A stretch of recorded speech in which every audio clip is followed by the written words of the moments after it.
You're welcome back. And before our conversation, here's a background on the subject matter, protecting national assets, put together by Joseph Austin.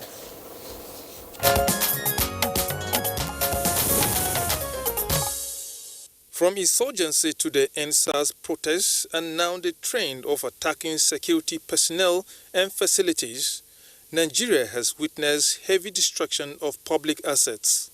Several infrastructure including roads, bridges, schools, health centers, markets, and worship places as well as security facilities have suffered destruction. In all these attacks, the public seemed to be the biggest loser, as huge funds used to establish most of the facilities to make life better for the citizens end up a waste. Communities are cut off when roads are destroyed. The farmers struggle to access markets, and infrastructure in Nigerian schools are worsening. The recent attack on Custodia Center and the police headquarters in Owerri, Imo State, is just one among many on the security formations. A dampening morale of the security personnel who are to protect lives and property, leaving the public at the mercy of criminal elements. Many are wondering what is really going wrong, what are the socio-economic implications of these destructions, and what can the government and people do to deal with the situation and secure public assets for the good of the society. These and other related issues are what guests on Good Morning Nigeria will be engaging on.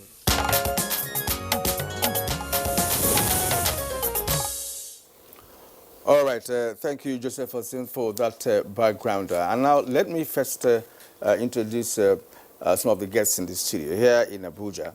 And we have Commandant General of the Nigeria Security and Civil Defense Corps in the person of Engineer Jonathan Iyoho. I hope that name is properly pronounced. Yeah, the name is properly pronounced, but I am the Assistant Commandant Assistant Commandant General. Okay, well, it's good to have you this morning on Good Morning Nigeria. Thank you for coming. Thank you. And of course, we have the Deputy Inspector General of Police, retired, legal practitioner now, and Chairman CEO, Royal Eagle Security Systems, in the person of Marvel Aboibo. So you're welcome to the program. Thank you very much. All right.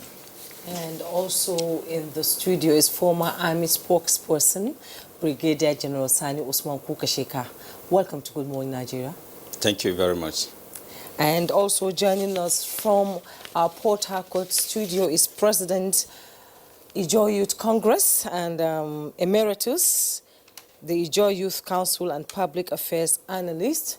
He's also a former commissioner and former local government council chairman. He joins us from Port Harcourt. Thank you so much for joining us, Dr. Ikea. It's a pleasure having you. Good morning.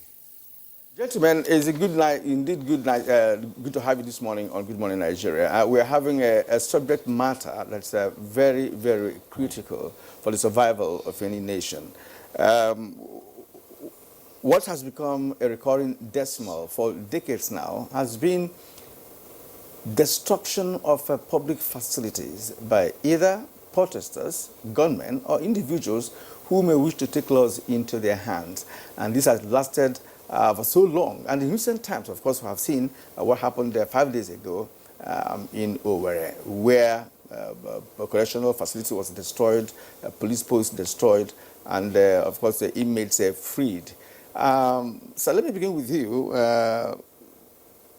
Assistant Commandant NSCDC, Engineer Jonathan Iyoho. What, in your opinion, is the reason why Nigerians, instead of protecting facilities created or developed for providing services to humanity, is usually destroyed at a little provocation?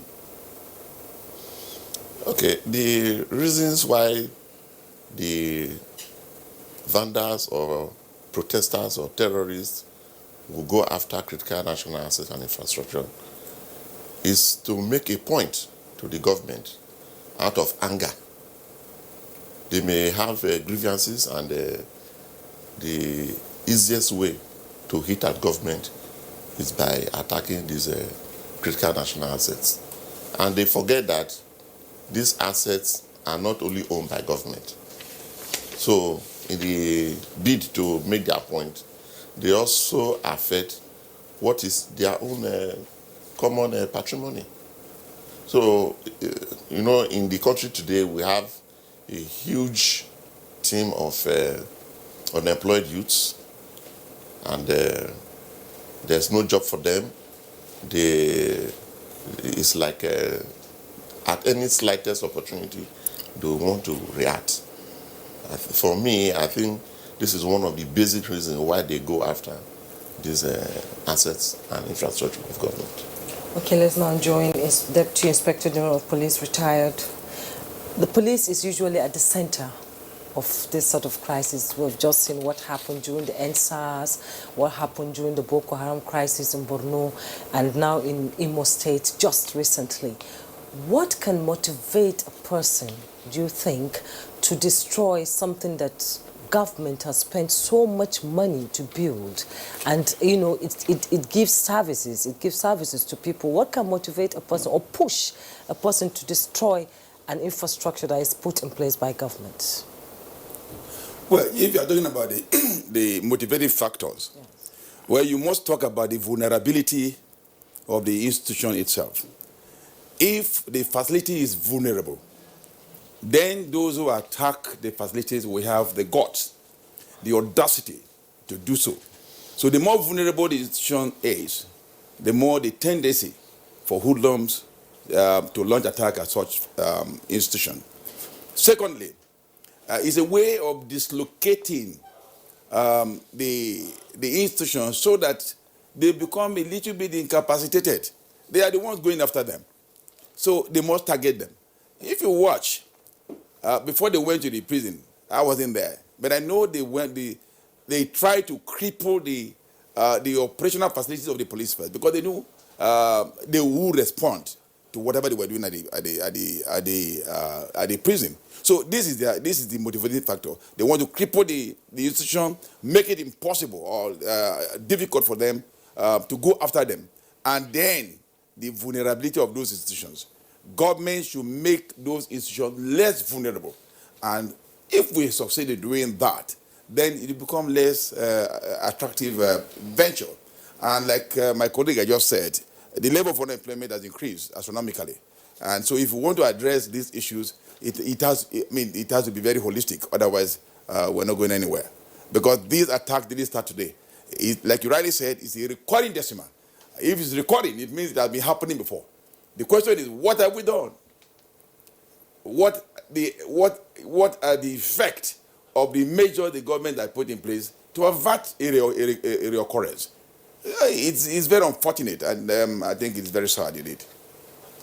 Okay, let's bring in former Army spokesperson, Brigadier General Sani Osman Kokashika. From all indications, it appears that the police, who should be responsible for internal security, is having too much on its hands.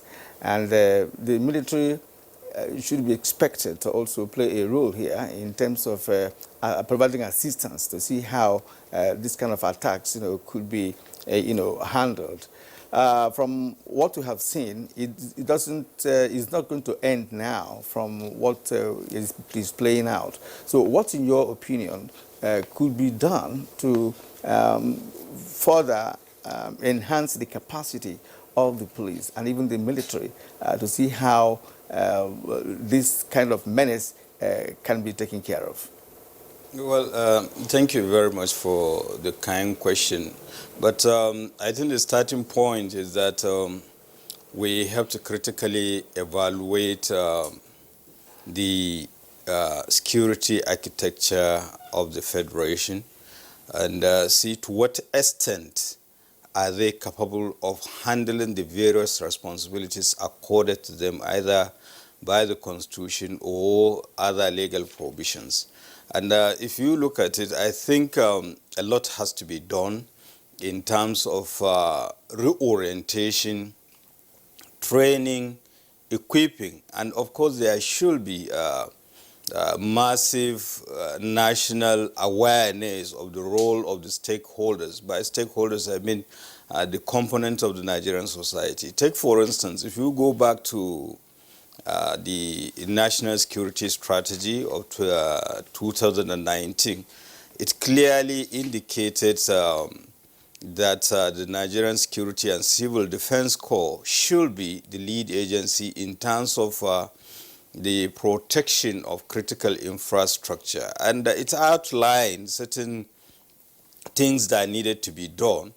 And, so apart from that, have we really done those things that have been outlined? To what extent have we been carrying out audits, risk assessments and reviews? And to what extent have we been imbibing the habits of, monitoring and evaluation of assigned tasks?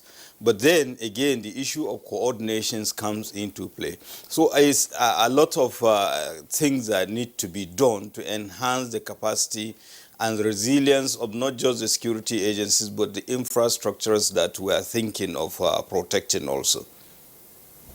Okay, Brigadier General Sani Usman, thank you for your opening comments. Now, let's now join Chief Dr. Chris Ekeo. He's the President Emeritus, Ijaw Youth Council.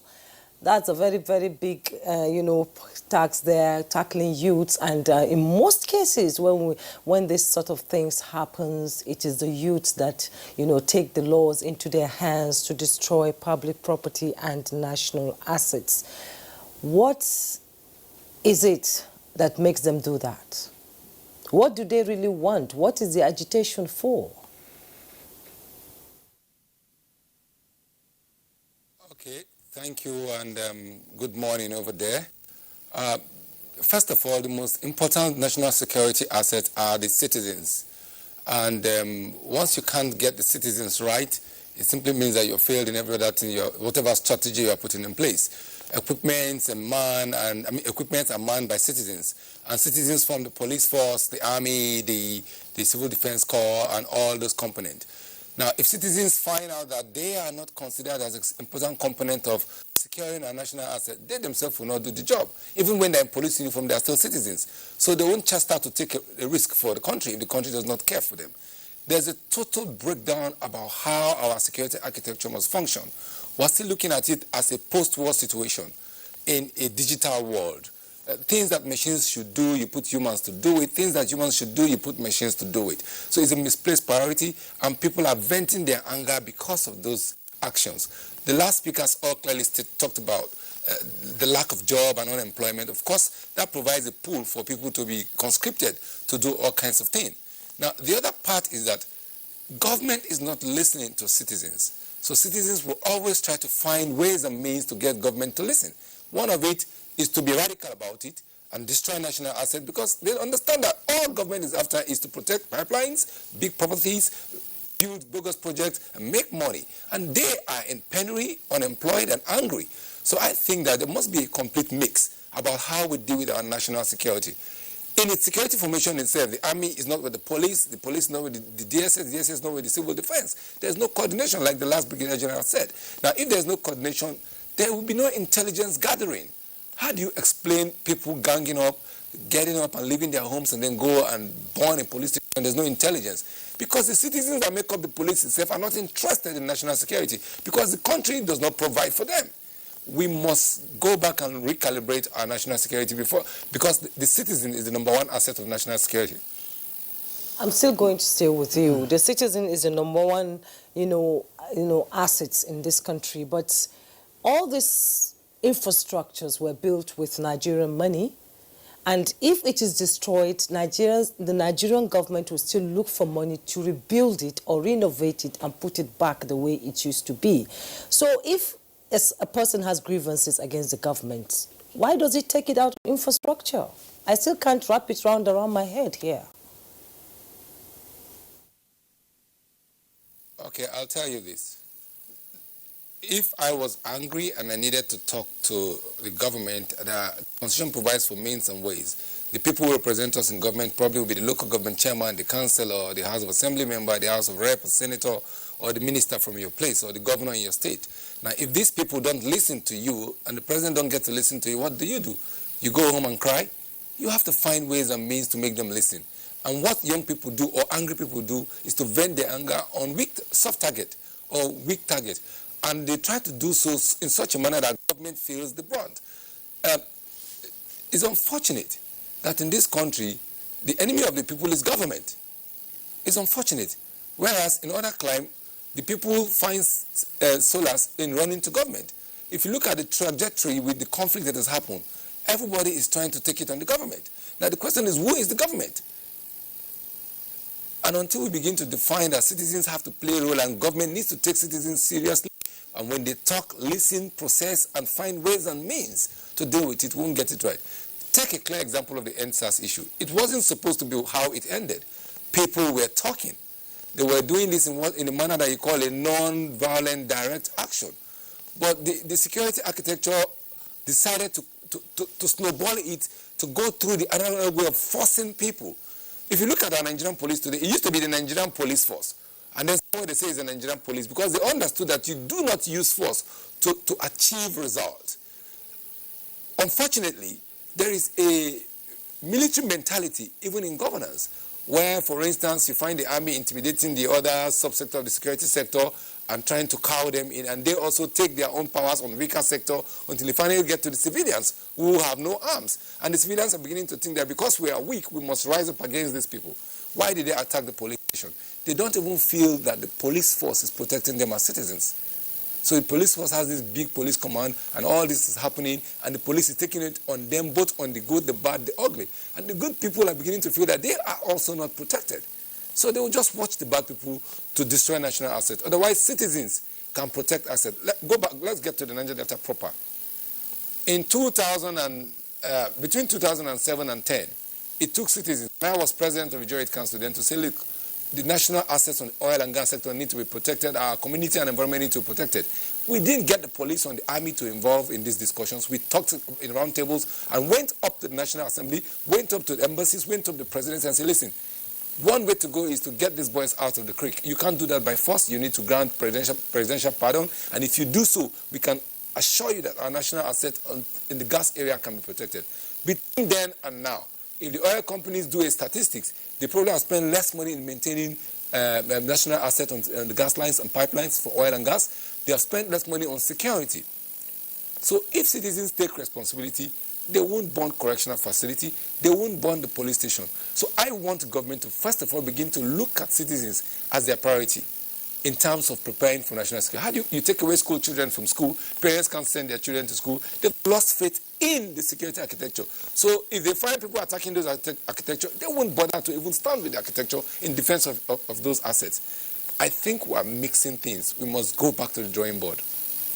Well, yeah, going back to the drawing board, perhaps in the course of the program, we'll get back to you to explain how that could be done. But what is important that he raised is the fact that the citizens have to be involved when it comes to security of national assets. And coming back to Engineer Jonathan Iyo here, the Nigeria Security and Civil Service Defense Corps has the mandate of actually protecting national assets in this country.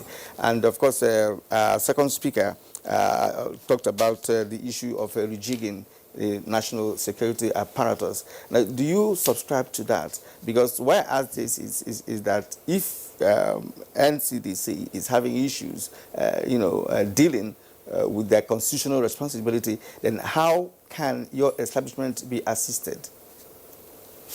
Thank you very much. The Nigerian Security and Civil Defense Corps is doing its best to actualize its mandate in the area of protecting critical national assets and infrastructure. And of course, to the extent of being equipped and having the knowledge and skill, we are talking to government in terms of how to actually carry out this job. Because one, like my colleague said, vulnerability of the assets has to be looked into. Because in all of this, the stakeholders have to come into it. We know the government don't have all the money to spend to equip Nigerian Security and Civil Defense Corps. So what we do is to involve the stakeholders, say, look, these are the kind of things we require to carry out this job. And to a large extent, they are complying, they are assisting us. So we advise them on how to increase the resilience of the infrastructure and assets. For example, if you reduce the accessibility to this infrastructure, then they will find it difficult to just easily come and, destroy them. And what does that mean? Some of these infrastructure are unprotected in themselves, even from the design stage.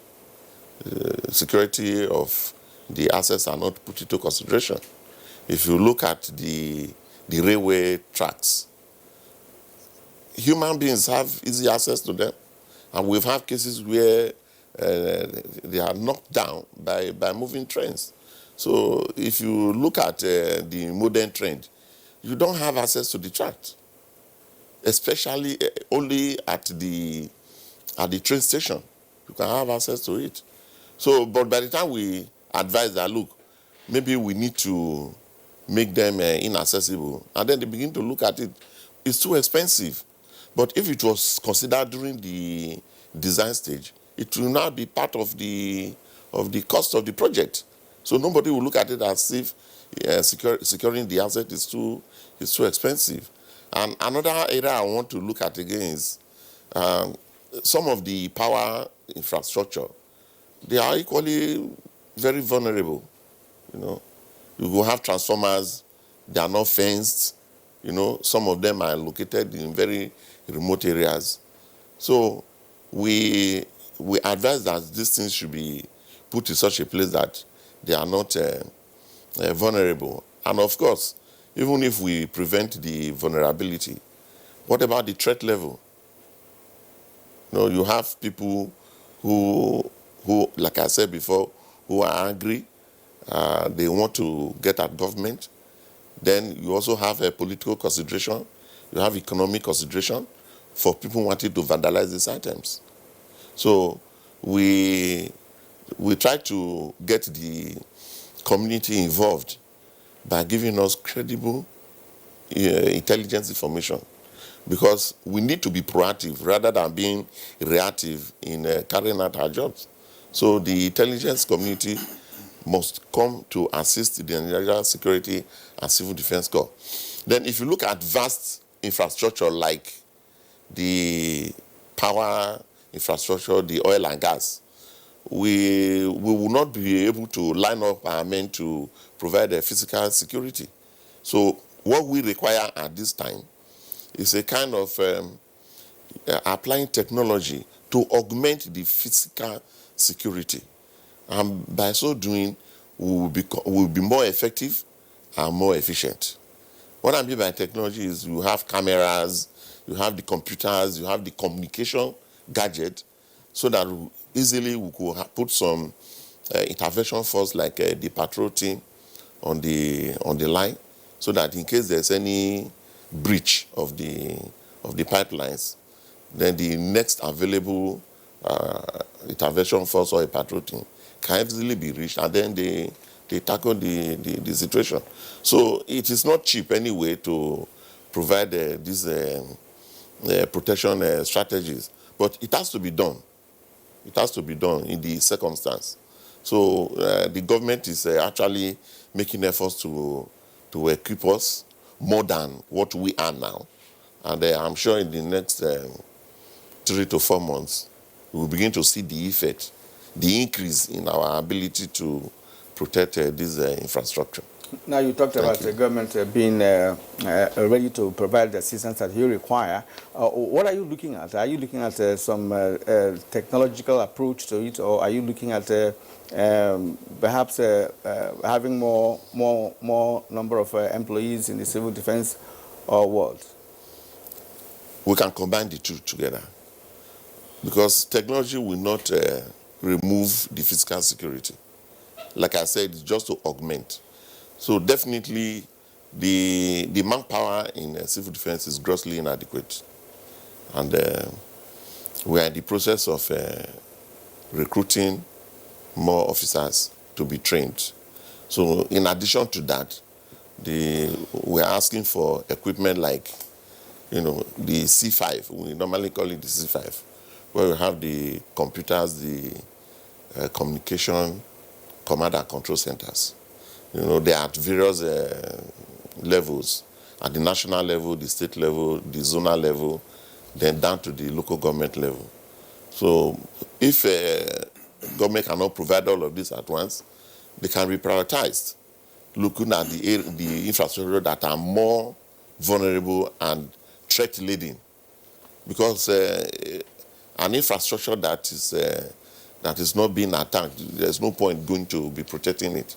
So we have to look at assessing the status of the infrastructure, and then we try as much as possible to begin by protecting those areas. And I want to state here that it is not static. The threat is not static.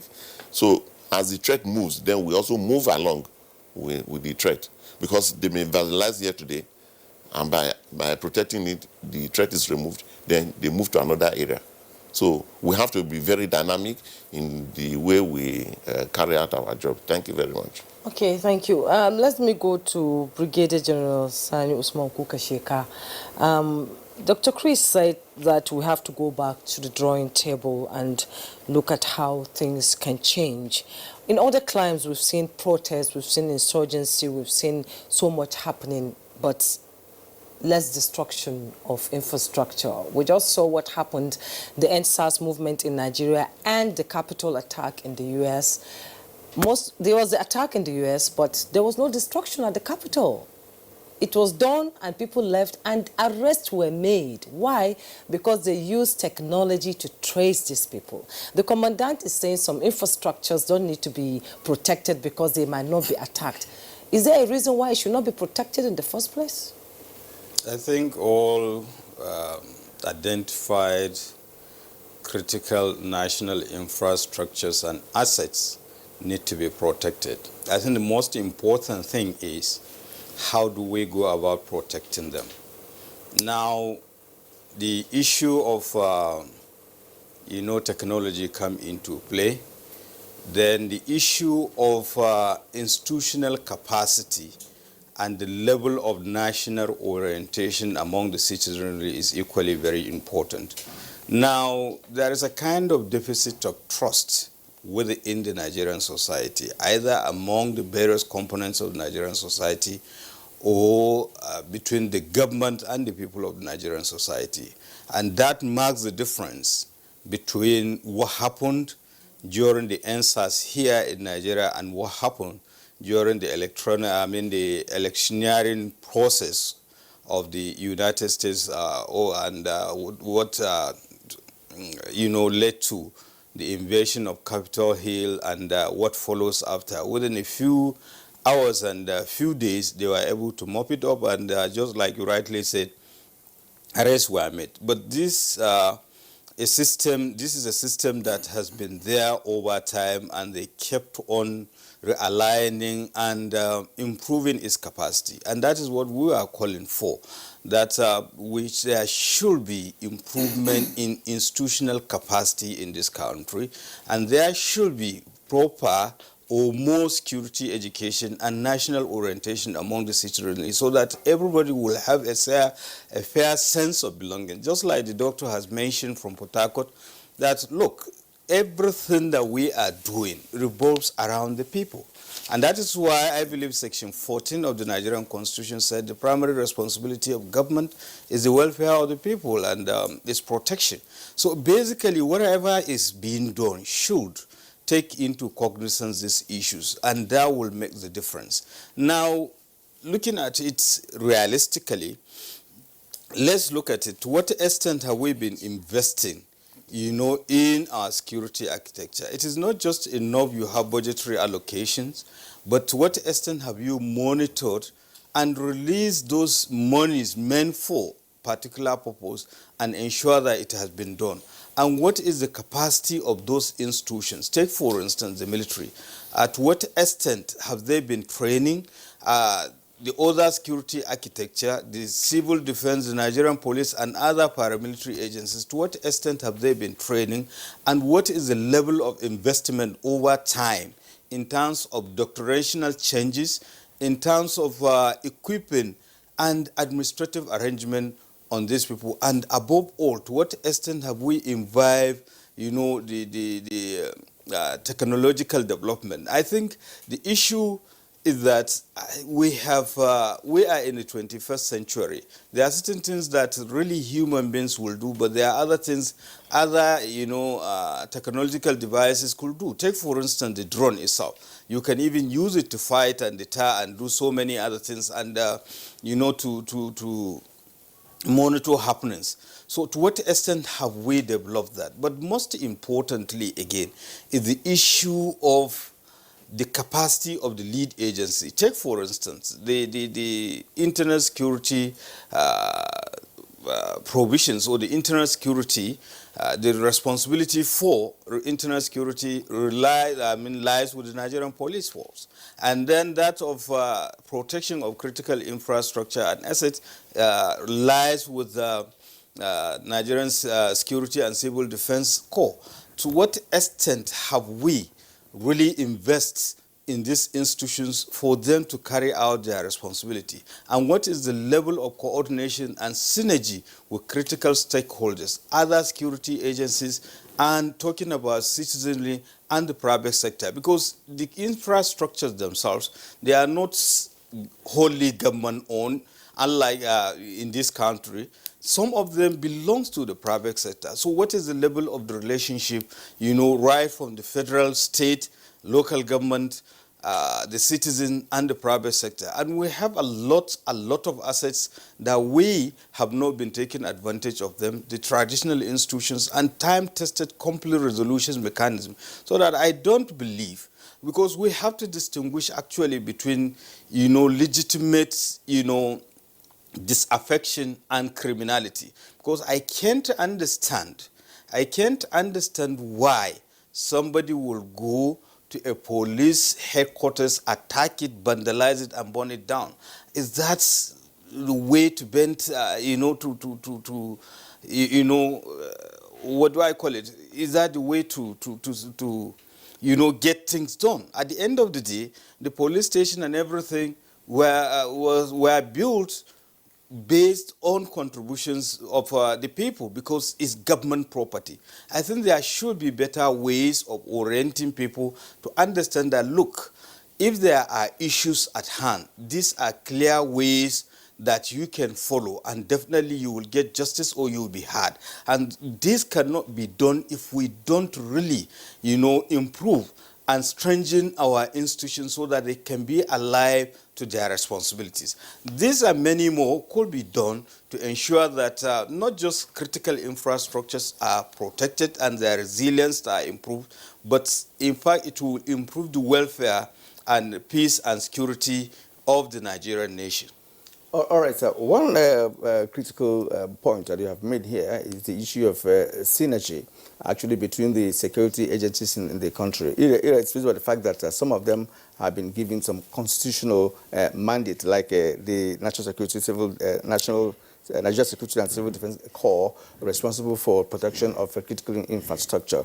Now, let's go to the Deputy Inspector General of Police, retired, Marvel Aboibo. You are now in the private sector, and you are still in the security system. Should there be a kind of synergy or collaboration between the private sector security-driven organization and that of the government agencies in terms of, facilitating intelligence gathering and approach, especially when we have this kind of incidents that we were experiencing, a few days ago, to be able to react in good time? Because as you rightly pointed out, what they did in Owerri was to, first of all, incapacitate the police by burning down some cars and infrastructure to ensure that they did not react when they were taking their action. Now, so would there be a situation, can there be a situation where the private sector comes in to bring in new ideologies on how to tackle this menace?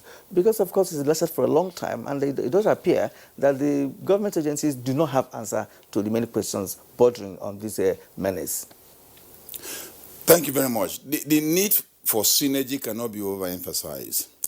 not only between the private sector and the security agencies, but even among the security agencies. When I watched what happened in Imo State, I was really alarmed. The perpetrators of that crime, of course, they had a time when they carried out the planning, when they strategized, when they moved the equipment. People saw them. People knew what they were going to do. But nobody gave information. Like you rightly said, we have this State Security Service, intelligence gathering. Where is the place of intelligence in the entire scenario?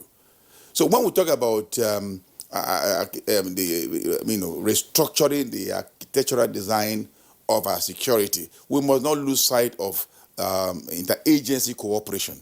Otherwise, we're going to lose the fight. Another factor I want to emphasize here is that the government has a responsibility. The safety, the well-being, the welfare of the society is the constitutional responsibility of government. Once the government fails to provide that, the people will lose confidence in the government and they become nonchalant. So they become less nationalistic. So the government has to play its role by making sure that the needs of the members of the public are met. There's hunger in the land. There's anger in the land. Today, people cannot even travel by road. That is the level of insecurity. People cannot, if you don't have the money to fly, you stay, you don't go. People are free to go on the road. Everybody knows it, and everybody pretends as if all is well. All is not well. The level of insecurity is very alarming, and we must do something about it. And it's the responsibility of every one of us. When I was in Lagos as the Commissioner of Police, I realized this need. And I made sure that I restored confidence in the members of the public. I made them understand, look, if we work together, we'll achieve a lot. And it worked. Apart from the equipment provided by the state government, every Lagosian knew that we were there to serve them. And the slogan I had then was, help the police to serve you better.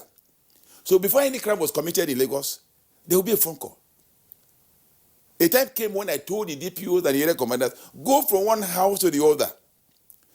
Print your names and your phone numbers. Give to them.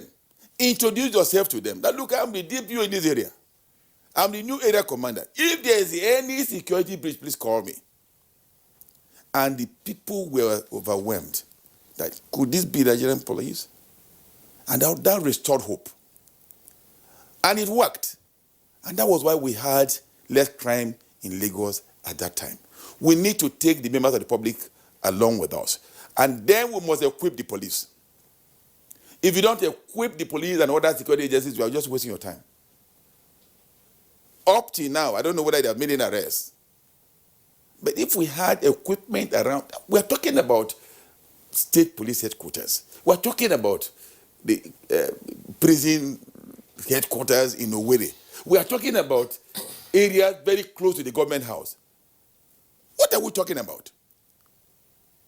I think there's a general decay in the system, and until the government addresses this decay, we are not going anywhere. Crime has become more sophisticated than ever before. And we have left the police where they are. The hoodlums are ahead. I was told that they were using GPMG. My friend there will tell you the effectiveness of GPMG. They were using grenades. This is the level they have reached. And so they could not match them. So the government must address the issue of infrastructure in the police force, equip them. The general security infrastructure of the police must be addressed holistically. Training, their welfare, it must be addressed. Otherwise, we're not going anywhere. The government must take the issue of security very, very seriously. We are all pretending that if everything is fine, it's all right.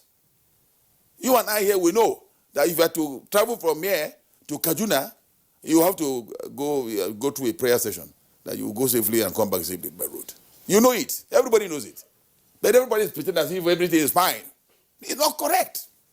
If we don't come on board and address these issues seriously, we're not going anywhere. Kidnapping has become more lucrative than a government job. Oh yes, ransom taking has become very, very, very, very lucrative. In fact, there was a joke somebody cracked some time ago. They were asking a young boy, what would you want to become? He said, well, I want to be a big man in Nigeria. Yes, how do you become a big man? I want to be a kidnapper. That was a small child. He was passing a message to every one of us. So crime has become more lucrative than ever before. And we are keeping quiet. How many thousands of graduates have been turned out from universities on yearly basis? And what is the percentage of them that have been employed? And we close our eyes to all this. It's not the same as picking few graduates. Oh, now you call NTA, thank God for NTA. Call channel. We are empowering them. You just give them. That is not a holistic approach to this problem we have on ground. Do we need a reorientation of our youths? The a youth total overhaul of the system but itself? You must provide for them. You must provide job for them. There's poverty in the land, and that is the truth of the matter. Go to the villages, people are dying of hunger. There's no job anywhere. Graduates who are able to get a taxi to drive as a Uber driver, they are celebrating that they have Uber. Medical doctors, engineers. What is happening? Why are we all pretending? I see that the conspiracy of silence. We must come out from ourselves and address the issues holistically and analytically so that Nigeria will be greater than what we are now. Thank you. Yes, indeed. You have read out a number of issues bordering on security, unemployment, and what have you in the country. These are realities. But again, I don't believe that it's enough reason for Nigerians to be attacking public facilities because the facilities you are attacking are also rendering service to humanity.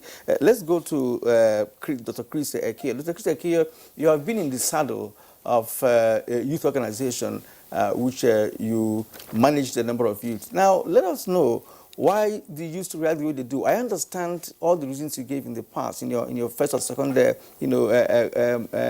explanation. But as my colleague rightly pointed out, can we reorientate the youth for them to now begin to understand and appreciate that government facilities are actually made for them? That if perhaps one wants to agitate for any reason, that is not enough reason for you to burn down a facility or an infrastructure that provides services to society. Is it a possibility to do that? Because, of course, you are in the area that is also vulnerable in terms of youths when they want to react negatively.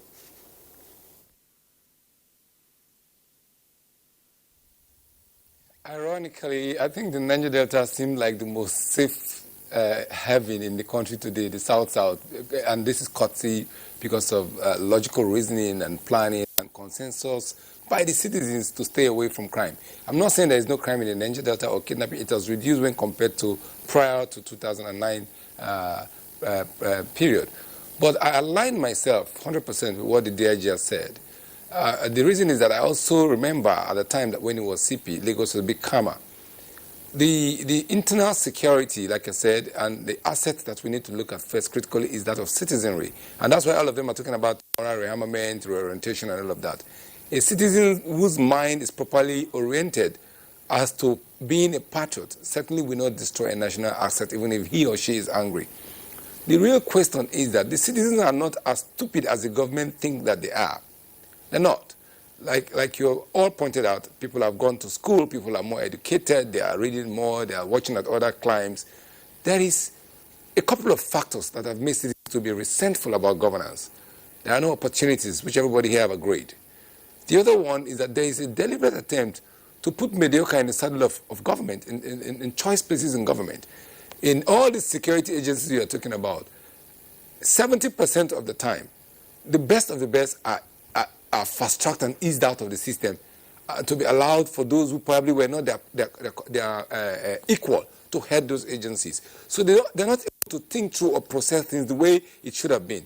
Look at that CP in Lagos State. He knew about community policing. He went and got the police to be integrated with citizens. And when citizens feel that the police and they are one and the same and they will work together, then citizens will not attack the police. But where the police dissociates itself from the citizen, or the military dissociates itself from the citizen, you can ask the Brigadier General, if you're in a war theater and you're not winning the hearts of mind of people, you definitely know that your war is not going to end easily. So the citizens must be looked into. The police must not just be equipped, must be allowed to recruit more men. You have a 200 million country citizens, people living in a country, and then you are having a very small police force to manage all those people. That police headquarters at the Born, you may be shocked that you probably have just about 50 or 100 policemen with less than 20 guns to engage hundreds of youths who, like he said, have a GPMG. Why are we having thousands of people or millions of people unemployed, and you can't get them into the police force? You can't get them into the civil defense. You can't get them into the army.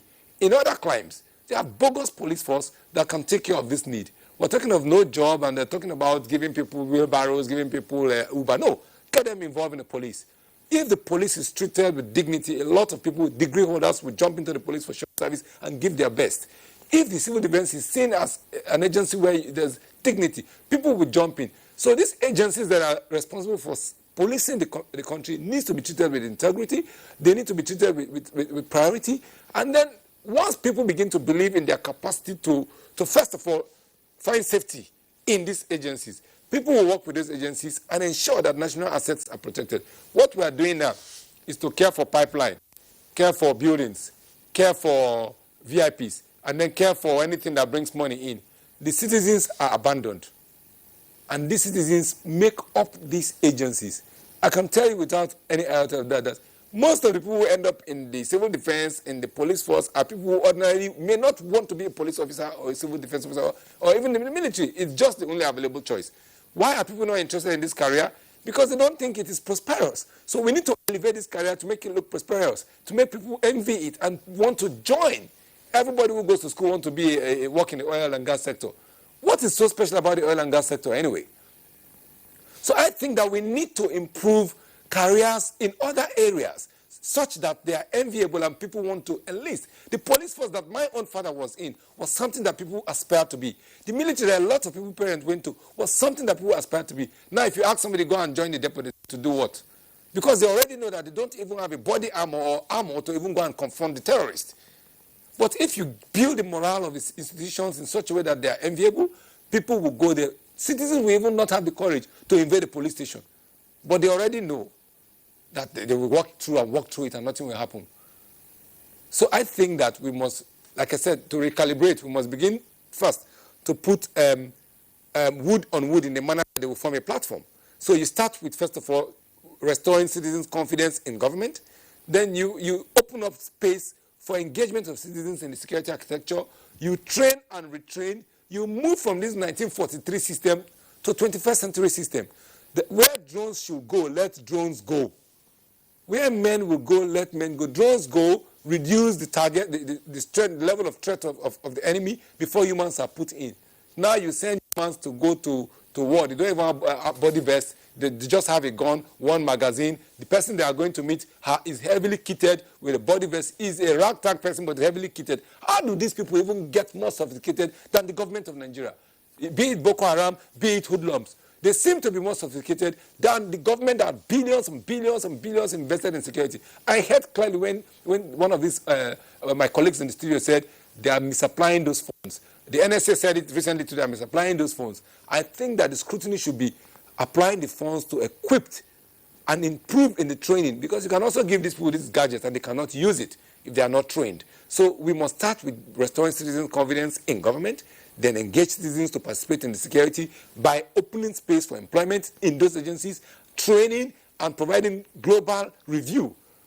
Policemen used to go to London, army, the military go to Sanders and all those places for training. These days, if you are not having a godfather, you will not move anywhere. You will remain in a division, so many of the policemen shot guns only in the training college. So many of the military men shot guns only. After that, there is no range for training, there's no shooting school, there's no anything to improve their capacity. There's no investigative school where they go to now study things and understand forensics. So after the breakdown of the invasion of that police command, the police will now be using paper and barrel to be asking people who did this and who did that. There's no camera to look at faces. And even if you find camera to look at faces, there is no social security number for citizens to be able to say, this person lives in this city. We talked of Capitol Hill. Once somebody's face was on camera, 1,000 pictures of that person will appear, 1,000 look-alike will appear, they analyze it, they simulate it, they bring people, and they're able to know where somebody lived, what he did 10 years ago, and they're able to pull them out. I can tell you, all of those people will walk away except somebody molds them in that I knew this person. Why are we talking about things that we should be able to do seamlessly as if they are so big? I am also pained. It's unfortunate that the police and government assets are the issues, are the things being burnt down. But I think that citizens feel that they are unsafe and they don't care what happens anymore. So we must go back and get citizens to believe in governance. So Chris, I'm still going to stay with you. The call and yearnings for a state police, do you think it is apt, and will it in any way help the citizens to involve themselves in security? I've always said that it doesn't matter whether it's state police or federal police. If we have a police that is functional and police is independent and will do its job without being carried around by government, the IG of police can tell the president, listen, I'm not doing this because it's against the constitution and is not afraid of being fired. Then we have a functional police. The police is an appendage of government and will carry the directive of government because they don't want to be fired. They have to train their families, they have to pay their bills, they have to get promoted to the rank and file. A CP in a state gets to a state, and if he starts quarreling the governor, I can assure you he won't last in that state. If the IG disagrees with the president, he will be fired.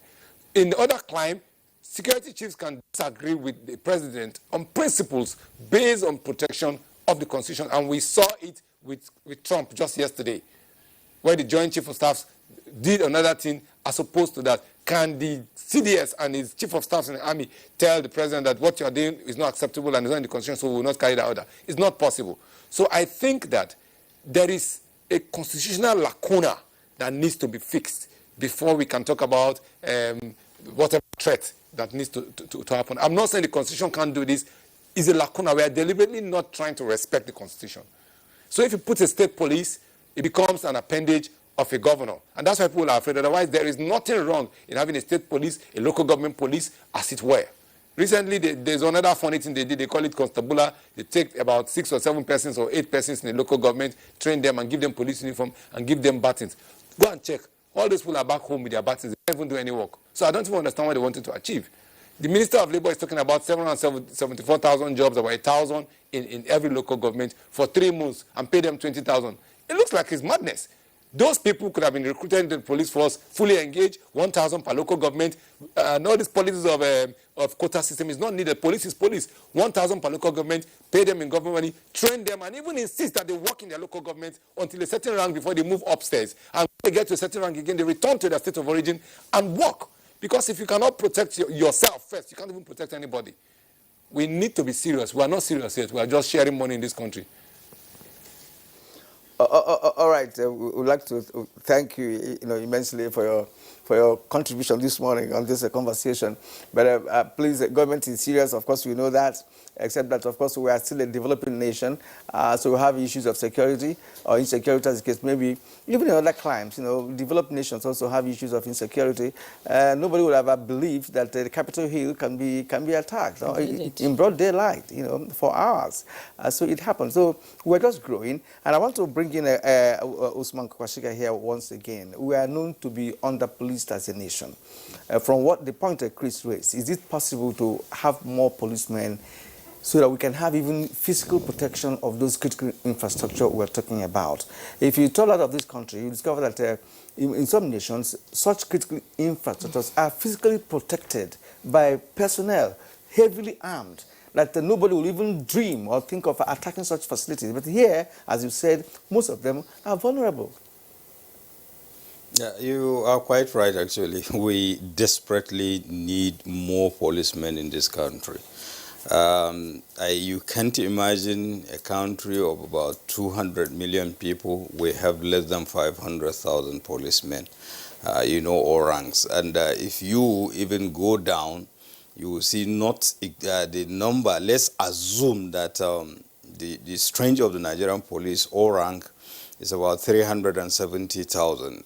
What is the deployment of that number, performing actual police duties, and how many are attached to so-called big men in the society and all the rest of the things? Therefore, there is need for more policemen and women in this country for the obvious reason that we run deficit or short of the international best practices, the number of policemen to given population. Then beyond that again, it is not just enough to have the number. We still have to go back to what has been said over and over again about the equipping and training of these policemen. We have to take cognizance of the fact that times have changed. The level of sophistication of crimes and the criminality or the criminals himself has changed. Therefore, how do you equip or train the policemen to be ahead of this criminal element so that they can be able to optimally, detect and prevent crimes, not to be reactionary, wait till when it has happened.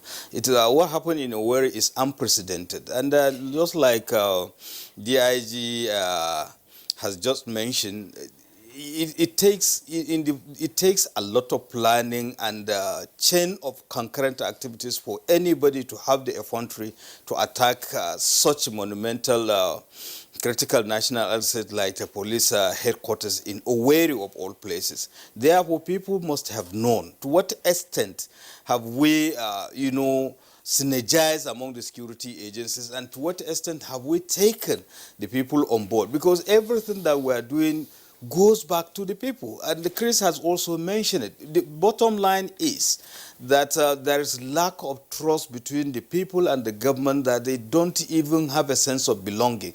And therefore, we have to improve on that to enable the police, even if we have the number, even if they have the equipment, to be able to perform effectively. Because basically, they need the people and other critical stakeholders to perform their duties as professionally and as expected of a policeman or policewoman. And when you are talking about all these things, you have to think of holistic critical appraisal of the security architecture of this country, because there are overlapping mandates and all the rest of the things, and there should be improved synergy and coordination among the various components. Take, for instance, what is the relationship between the Nigerian police and the correctional services system? Because bulk of the robberies that are taking place sometimes are being planned within the four walls of the prison system. So what is the level of intelligence? What is the level of, because some of these criminal elements, sometimes they are not even Nigerians. So what is the level of relationship between the Nigerian police and the Nigerian immigration services, as well as the Department of State and Security Services? So these are the issues that we have to look at and critically evaluate them. And going back again, you talk about technology and all the rest, you have to invest heavily in it, because other countries that have police, they have a data system, they have effective forensic investigative system.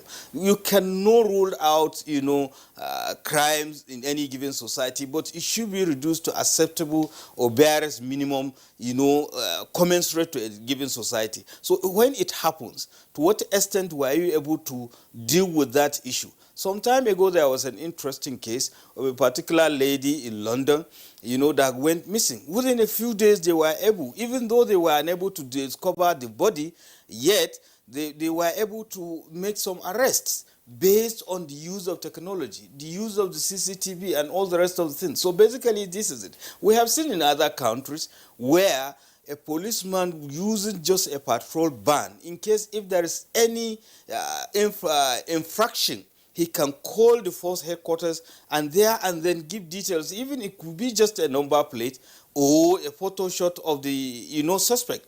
Before you know it, he will be obliged with the data about such person. But here, even in the Federal Capital Territory, somebody can commit an offense in Nyanya, and by the time he relocate to Galadima or Kubwa, that's the end of it. So we have to involve, other critical stakeholders. We have to invest heavily in technology if we are thinking of also increasing the number of the policemen and women in this country. And good thing again, it's just that we tend to abandon policies halfway. Take, for instance, over 13 or 14 years, we have this community policing. And I could remember again, when we were in the National Institute for Policy and Strategic Studies, we interrogated the internal security framework of this country and community policing, and we provided policy options and strategies. Now, we had to look at the concept of community policing, that could, to a large extent, help, in dealing with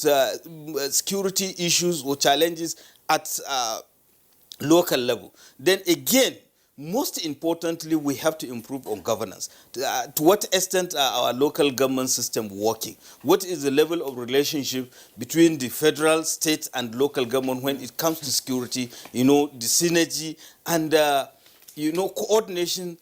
Let's assume, God forbid, if there is any mishap or disaster, what is the level of coordination? Who is the lead agency, or what ministry or department or agency is the lead agency, and how well equipped is it, and what is the level of the relationship between it and other stakeholders, and to what extent have they been meeting, and all the rest of you are really opening up a number of issues that are actually concomitant with what we're discussing. In a country that is developing like ours, we want to hope, keep hoping, that some of these things you have raised will be tackled in the nearest future to ensure that we get back on our feet in terms of ensuring that we are secured. Because from what happened in Owerri, it shows that any police headquarters can be attacked by individuals. If the equipment, the kind of equipment that they used is anything to go by, then it means that any group of gunmen can attack any police post in this country, which doesn't augur well for our nation. Well, we thank you for staying with us up to this moment on Good Morning Nigeria, that we're discussing a very, very important issue, securing critical infrastructure in the nation. For now, let's take a short break. When we come back, the conversation continues. Stay with us. Welcome back, and this is still Good Morning Nigeria. We've been discussing protecting national assets, and a number of tweets came in. Nigerians would like to contribute to the discourse. I begin with Law Alphasi. He says, sometimes I wonder the level of frustration and anger on the part of those Nigerians who target public facilities and burn them down on the slightest provocation. One day, they will become public servants and start rebuilding these facilities again. From Festus Akimboewa, there is no doubt that our national assets, especially facilities of security agencies, face serious threats from terrorism, banditry, and insurgency. Early recognition of indicators of an attack on the facilities can reduce the problem. Our intelligence agencies must up their game. And Bello Mohammed tweets, for peace to reign in a nation, some supreme prices must be paid. I urge the government to flush out miscreants in our midst, no matter how highly placed. Let's do away with sentiments and act decisively. Steve Bourne says the best way to secure national assets is the creation of state police. Security is local. Yes, it is indeed local. Let's now come back to our conversation. Assistant Commandant General Engineer Jonathan Ugo. The NSCDC has been mandated to protect national assets, and you've been making a lot of arrests in the area of arrest of people with arms, around our borders, petroleum exportation and all that. But are you not overwhelmed by the magnitude of crime that happens when these things go on? Thank you so much. Just like I've said in this program, we are grossly undermanned in terms of manpower. But that is not to say we don't do our job the way we can in the circumstance. What we actually do is after those arrests, we take them for prosecution. And we've really been having a good time with the law courts, and we normally take them to the federal high courts, where maximum punishment is meted out. For vandalism of telecoms and the power line, it's 14 years imprisonment without option of fine, so that the criminals are kept away for a long time. So we don't use the magistrate because it will give the very minimum punishment. So we have to continue to do our job, because that's why I will not say we are overwhelmed. So because if I agree to that, it means we are just sitting down and through That our is not hands. actually what I meant. Okay. Well, I'm talking about, equipment, arms, and what level of synergy do you have with other security outfits? Okay. Just yesterday, the Commandant General, Dr. Audi Abubakar, issued out operating licenses to private security companies, and they were tasked to help with intelligence information, because they are almost everywhere, in the shopping malls, in schools. So in one way, that is how we get this collaboration and synergy with the private security companies. And we also believe so much in synergy, and we have access to the data that are domiciled, here and there. For example, the Nigeria Immigration Service, they have their own data bank.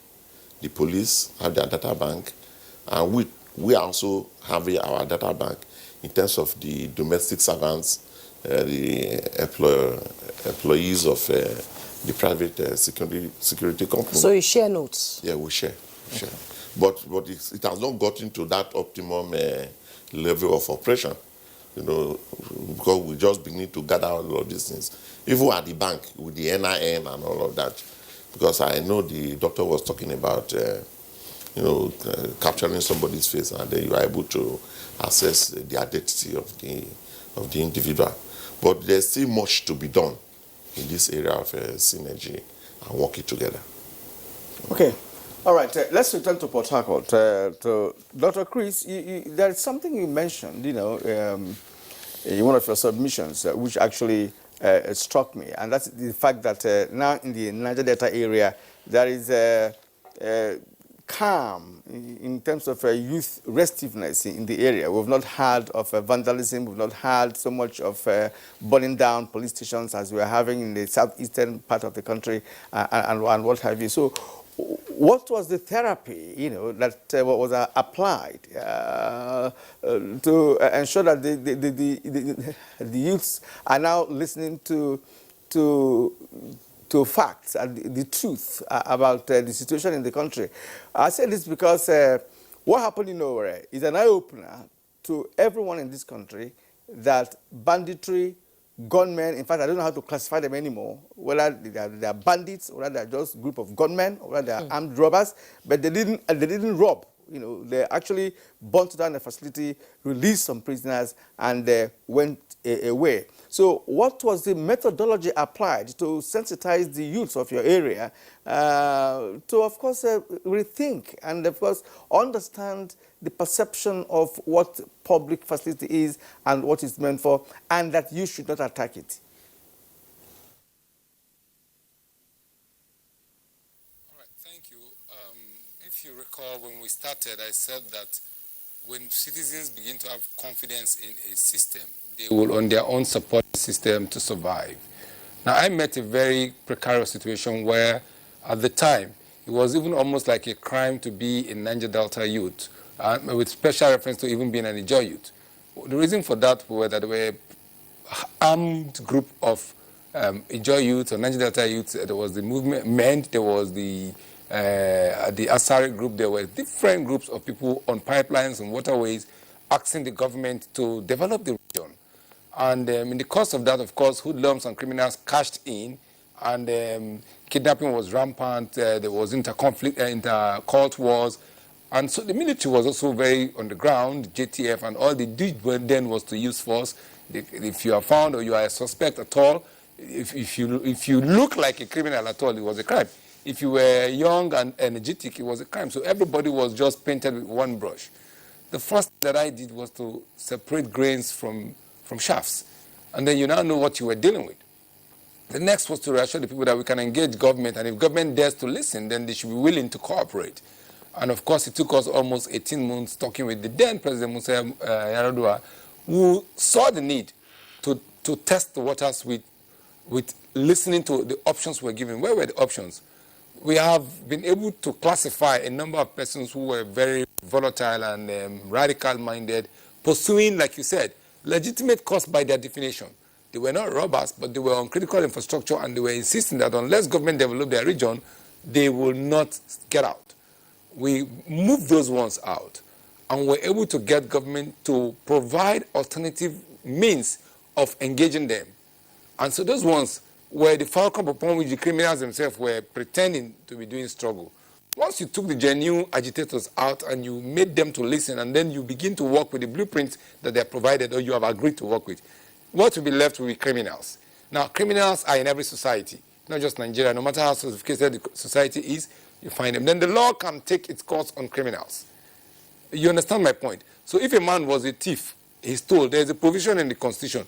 But in every country, people have a right to rise up against what they perceive to be bad. It is government that will define what it needs to do. And in that case, there was an amnesty program, there was a impacted communities program where people who are willing to be trained, to be educated, windows were open for them to do that. There was employment opportunity also provided for. Unfortunately, all these are also fast eroding. So we're on the ledge. And I think that if care is not taken, I'm very worried because we are calm now. It may snowball again into a crisis that may be worse than what is happening elsewhere, because the people here are a little bit headstrong than anywhere else, I can tell you that. So I think that the pattern, government needs to get a committee of people who have been able to resolve conflict across the country in this pattern into a small room and find how to tread through the ideologies that will resolve this conflict. If you look at the Owerri case, for instance, you just said that they did not rob. Therefore, these were not just idiots. These were people who sat down, felt miffed, felt angry, discontent with their government, and decided that we don't care anyway. We will do what we have to do and die doing it. Now, such persons, if they are engaged properly and there's a moral rearmament, they will think through it. They have things they want to put on the table. Government will filter through it and find a win-win. If you reduce the number of threats or the number of people willing to get into vulnerable action or radical action, you probably will be left with those who are criminals. And then the police job, the civil defense job will be easy. The other part of it is that we're able to get the military to understand that it's not at all times that you want to use force. There is room for dialogue. There is room for communication. And the police is trained to do that. So take the back seat. So in the Niger Delta now, the military is at the back seat and the police is trying to drive the process. They come in only when they talk about pipelines and all those issues in the riverine areas. I can tell you also that since we're able to get the boys to understand that these pipelines pass through our communities, vandalizing the pipelines destroy our own aquaculture. Our own parents are victims. And we begin to re-narrate the story of how we must recalibrate and redevelop our people. If you drive through the River Niger, apart from those who, like I said, are bent on breaking laws, you find out that, and including the coastal areas, that those pipeline vandals issue is reduced. Some of those cases we hear now are, of course, as a result of aging pipelines that on their own explode. And of course, communities will catch in to access crude because they are hungry and they cannot watch crude waste. You can't blame people. If you find fish that is floating, you eat it. So we must do what we need to do to ensure that people have what you call self-esteem and dignity, and they try to follow the position of the law. Do you think the government needs a think tank of security experts to provide solutions to insecurity in this country? Sorry, I can't hear you. Do you think the government needs a think tank of security experts, apart from the other security outfits, security experts that can sit down and provide solutions to the insecurity in this country? Now, so for me, I don't know what security expert is. My grandmother didn't go to school, but she knew what it was to possibly secure our compound as an old woman. I saw her do that. She was sure to put lights here and there, shut the doors when she needs to sleep. You know, a lot of people in this country, our country, believe in a lot of paper theories about big things, big degrees, about big names, and they put them in the room, they discuss all that they need to discuss, provide highfalutin ideas. It did not resolve the Niger Delta problem. It took simple bush brain mentality to discuss that. I think that what government needs to do is to find people in the regions that the people in the regions believe in and trust, and engage them. But when government engages people, government must also do its part by not throwing them under the bus. It means that if the people agrees to work with government to resolve the conflicts in these various regions, then the issues that the people are bringing forth to government must address. Most of all these conflicts are just centered on possibly field of nepotism, field of neglect, field of underdevelopment, field of lack of opportunity. So if government begins to, in an open and transparent manner, engage regional leaders such that the issues of the regions are addressed seamlessly, and there's equity in the eyes view of citizens. Citizens begin to align slowly with government position, and it's just a matter of time we'll get to where we are going. All right, thank you. Marvel, we have a new Inspector General of Police in this country, and he's just been appointed when this issue of insecurity is, of course, at the front burner. What would be your advice to him if you have the opportunity of talking to him? What would be your advice with respect to what is on ground now in Nigeria, insecurity-wise? Yeah, the newly appointed IG is an officer I know very well. He's very competent, very professional, and I have no doubt whatsoever that he will succeed in this new office. But having said that, I read on the news that he has said he was going to go after kidnappers, terrorists, and all that. Wonderful idea. But the government was assist him to actualize that goal. Without equipping the police sufficiently, he might not be able to do much. So the government must rise up to its responsibility by making sure that the police is fully equipped, well equipped with modern gadgets. The officers should be well paid, their insurance well reviewed, their pension and take-home package well, because until the men are well motivated, it doesn't matter whether he wants A, B, C, D done or not. So the men must be well motivated to carry out the policy of the force. But I have no doubt whatsoever. And let me state here again that the attack on the police station, and any police station whatsoever, is unjustifiable. And there are criminal elements. I've always said it. I wouldn't say they were not protesters. Those who were in the prisons were not. They're not like you and I. These are hoodlums who have been convicted. So they are their partners. Yes. So I don't want to decorate them with. All right, sir. Time is not on our side. Oh, you don't have time anymore. Yes. It's almost 9 o'clock. And on that note, Deputy Inspector General of Police, retired legal practitioner and Chairman CEO Royal Eagle Security Systems, Mabul Akpaibo. Thank you so much for your contribution on Good Morning Nigeria today. Assistant Commandant General NSCDC, Engineer Jonathan Iyogo. Thank you so much for coming. Thank you. And Brigadier General Sani Usman Kukasheka, your input is always appreciated as usual. Thank you so much for coming on Good Morning Nigeria. Thank you. And Chief Dr. Chris Ikeo, President Emeritus, Ijo Youth Council and Public Affairs Analyst. He's also a former state